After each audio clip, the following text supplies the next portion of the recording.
Netflix. So the topic I chose was Netflix and the rise or kind of the return of the subscription service model.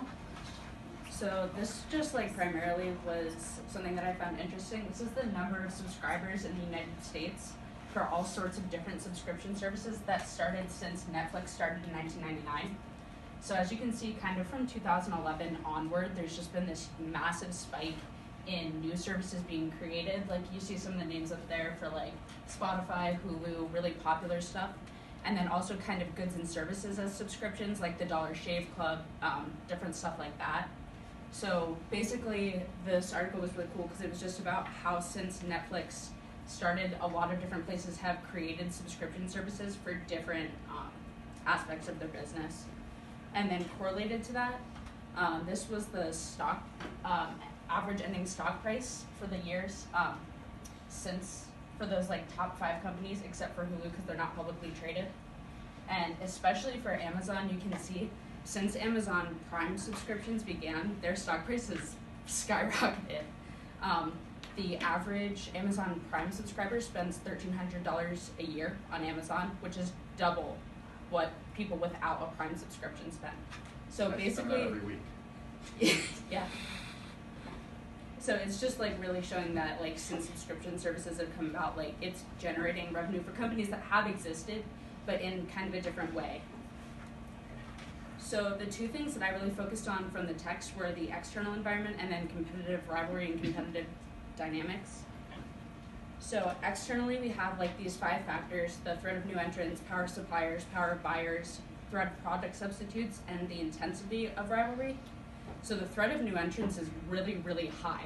As we saw, like so many different companies are creating all these different subscription services. Like Dr. Welch brought up in the beginning, Apple TV Plus, they just announced yesterday. So there's a lot of people flooding this market right now. The power of suppliers is really, really, really high. They choose all the content that you have access to. If Netflix said, we're deleting everything that we have today, and we're only going to put this foreign language stuff on, and that's all you're going to get, you're powerless to stop that. You can cancel your Netflix subscription, but they can do that. And then, because that power is so high, the power of buyers is equally high. They say, hey, you don't have the content I want, I'm going to go to this service. I'm going to go to this service, or I'm just going to keep buying hard copies of DVDs like some kind of weirdo. Like, that's the thing. Like, there are still other options. The subscription model is really, really popular, and it's gained all this traction, but there are still alternatives that businesses like Netflix need to be wary of. The threat of product substitutes also, like, it's not really as high as it is with new entrants because places won't license their content to be shown on like multiple different streaming services.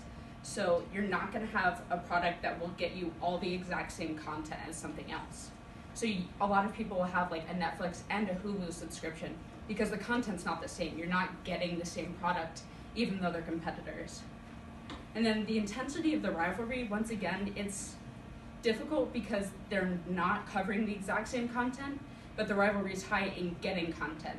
If a movie comes out, who's going to be the one who talks to them and says, I want the rights to this, I want the rights to stream this movie? So it's definitely, there is an intensity there, but because they operate separately, it's also difficult. So then, since we're talking externally, if you did a SWOT analysis, the strengths and weaknesses are internal factors, so really you'd be looking at the opportunities and threats. Netflix is really, really strong in their technological growth. Interactive features like the Bandersnatch movie that came out, a lot of other streaming services don't have that. Generally, when you buy a movie, you don't have like choices like that. So their technological growth is kind of what keeps them ahead of other places. They also operate better internationally than a lot of their competitors. They have localized content too, so especially in terms of foreign language content, they work on specializing that, which we talked about as kind of like that transnational strategy. So Netflix operates the same, it's the same service, you get movies, TV, you stream them online, but the content that's available is dependent on your country. So that's definitely like kind of an advantage they have and something that they can continue to strengthen.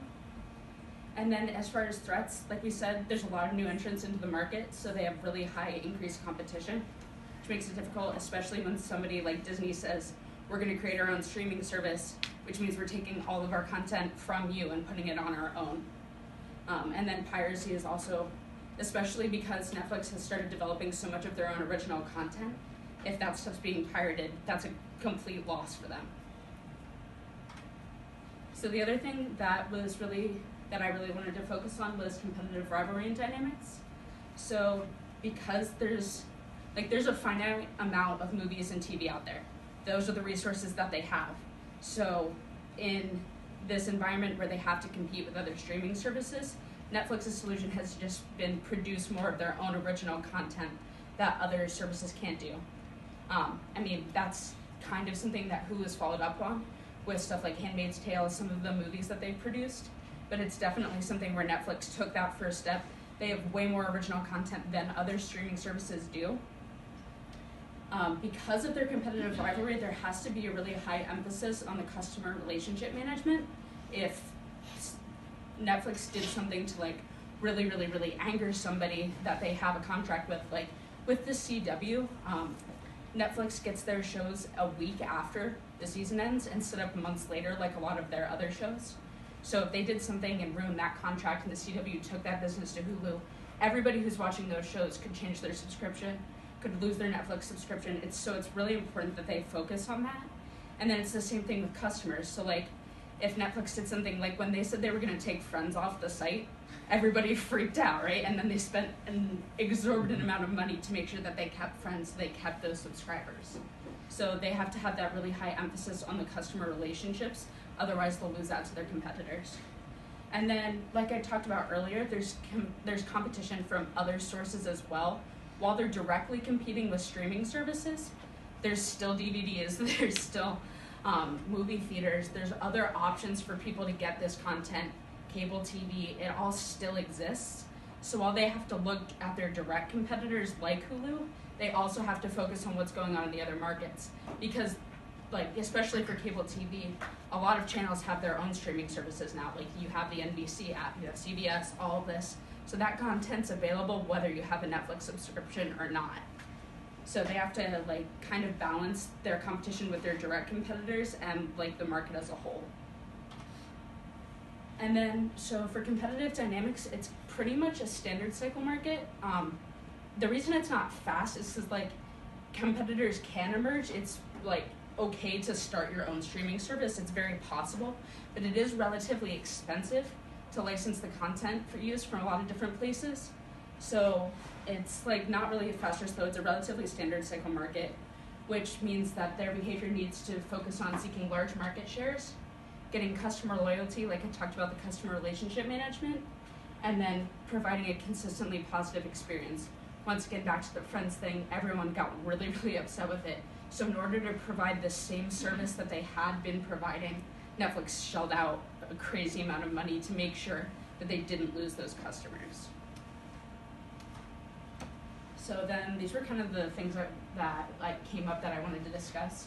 So what would you really say like Netflix's competitive advantages, and can they keep it with competitors like Hulu evolving?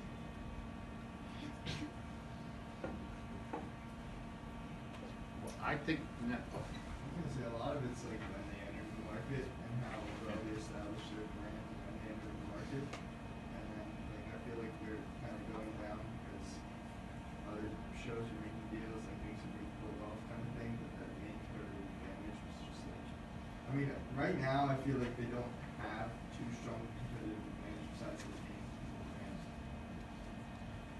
I think they have a competitive disadvantage. Where what does Netflix do? Provide a service. What's that? Provide a service. So, is it similar to what Amazon does? Yeah. But doesn't Amazon do other stuff? So they have shipping and buying and this new Apple TV. Well, Apple has Apple and iPhone and iWatch and MacBook Pro, and oh, by the way, they're streaming. So Netflix has one trick, and the rest of the world has multiple. Now Hulu has one trick, but the big gamers have money from other places. You could think they can make less money per because they're making more money on everything else. That's the thing, like if Amazon Video went under, Amazon would be fine. It Right. wouldn't kill them, it wouldn't hurt them. I bought Amazon Prime as soon as they offered it because I got free 2-day shipping. I didn't give a rat's butt about streaming. I just wanted my stuff in 2 days. And then all of a sudden they go, oh, by the way, here's a bunch of free stuff. You can watch whatever you want, whenever you want. I say, whoa, that's free because I'm still paying the same price for my 2-day shipping. And by the way, you can let me watch stuff. Winning. So then comparatively, like, you only pay $9 a month for Netflix, and Amazon Prime's a lot more expensive, but what you get out of that is completely different, Right. so. I mean, every day I have 3 or 4 Amazon packages coming every single day. It's a lot of Amazon purchases. But I mean everything. I mean I buy light bulbs, I buy shoes, I buy anything I need. It's Amazon. I want a picture frame. Amazon has a camera that can do a barcode and say ship it, and it orders and it comes right to my house the next day. I go to Walmart, look at something, do the barcode, and say send it to me. I don't have to carry stuff home. So the second one was, should Disney and other content producers have their own streaming services like the way Disney is, or should they work with existing people like Amazon Video, like Netflix? What do you think, like, are the pros and cons for that? Like with Apple, but like Disney's more intense because I feel like if they had their own streaming service, it eventually be to the point where the government has to be involved in how much Disney owns. Like if they sold that part of like another market, then I think like they already basically own TV. So like stealing all the streaming services, I think would definitely lead to more like government interaction. Do you have something? I would disagree. Yeah.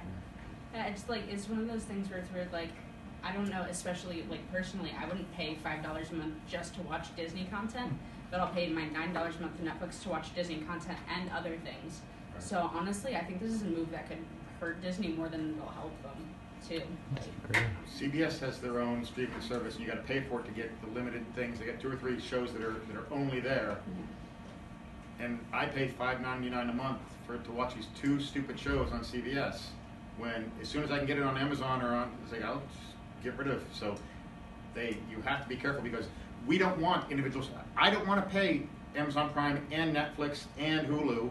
I want to pay one price. Charge me $200 a month, but give me everything.